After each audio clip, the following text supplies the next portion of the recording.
सावन के दौरान आस्था का सैलाब उमड़ रहा है। 30 जुलाई से 17 अगस्त तक 66,530 श्रद्धालु बाबा महाकाल के दर्शन कर चुके हैं और इनमें 17 अगस्त को नागचंद्रेश्वर मंदिर में पहुंचे श्रद्धालु भी शामिल हैं। सावन के अभी कुछ दिन बाकी हैं और ऐसे में यह आंकड़ा और बढ़ने की उम्मीद है। श्रद्धालुओं की बढ़ती संख्या का सीधा असर उज्जैन के बाजार, होटल, परिवहन और पर्यटन कारोबार पर भी दिखाई दे रहा है। सावन में महाकाल की नगरी का नजारा बदला हुआ नजर आ रहा है। देश के अलग अलग हिस्सों से श्रद्धालु बाबा महाकाल के दर्शन के लिए उज्जैन पहुंच रहे हैं। 30 जुलाई से 17 अगस्त तक 66,530 श्रद्धालुओं ने महाकाल के दरबार में हाजिरी लगाई है। देखिए, बाबा महाकाल में आस्था का सैलाब उमड़ा हुआ है। 30 जुलाई से 17 अगस्त तक 66,530 श्रद्धालुओं ने दर्शन कर लिए हैं और माना यह जा रहा है कि आगे ये आंकड़े और बढ़ेंगे। इन आंकड़ों में कई दिनों में श्रद्धालुओं की संख्या लाखों में रही। 3 अगस्त को करीब 6,13,000, 15 अगस्त को 6,57,000 श्रद्धालुओं ने दर्शन किए हैं। वहीं 17 अगस्त को नागपंचमी के मौके पर नागचंद्रेश्वर मंदिर के दर्शन के लिए भी भारी भीड़ उमड़ी। देखिए, सबसे ज्यादा भीड़ वाले दिन रहे हैं 3 अगस्त, 15 अगस्त, 17 अगस्त, जहां पर लाखों की संख्या में श्रद्धालु दर्शन करने के लिए पहुंचे थे।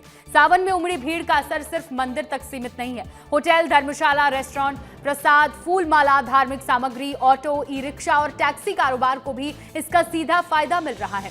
यदि एक श्रद्धालु औसतन 500 रुपए भी उज्जैन में खर्च करता है तो लाखों श्रद्धालुओं से स्थानीय अर्थव्यवस्था में करोड़ों रुपए का कारोबार होने का अनुमान है। हालांकि यह केवल अनुमान है, वास्तविक खर्च इससे कम या ज्यादा भी हो सकता है।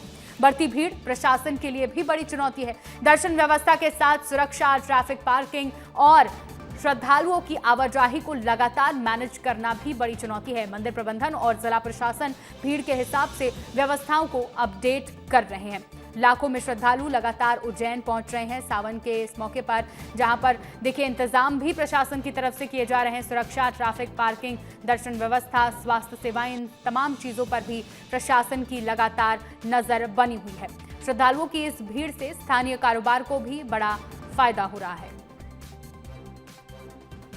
भगवान महाकाल के दिव्य प्रांगण में प्रतिदिन ही हर रोज नए आंकड़े बन रहे हैं, नए रिकॉर्ड बन रहे हैं और बहुत बड़ी संख्या में श्रद्धालु आ रहे हैं। जैसे कि हमने कल भी देखा, नागपंचमी पुराने जितने रिकॉर्ड थे वो सभी रिकॉर्ड ध्वस्त हो गए, टूट गए।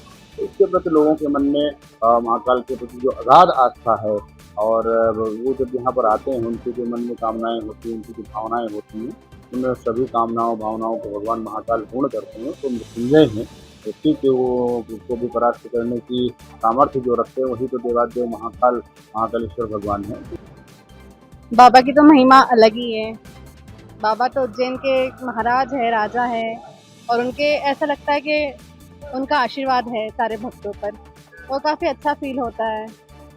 बहुत शांति मिलती है दर्शन करने के बाद। दर्शन के तो हमें ऐसा लगता है कि हमें बहुत ऐसे अंदर से हमारी आत्मा अच्छी है और जो भी हमारे रुके हुए काम है वो पूरे हो जाते हैं।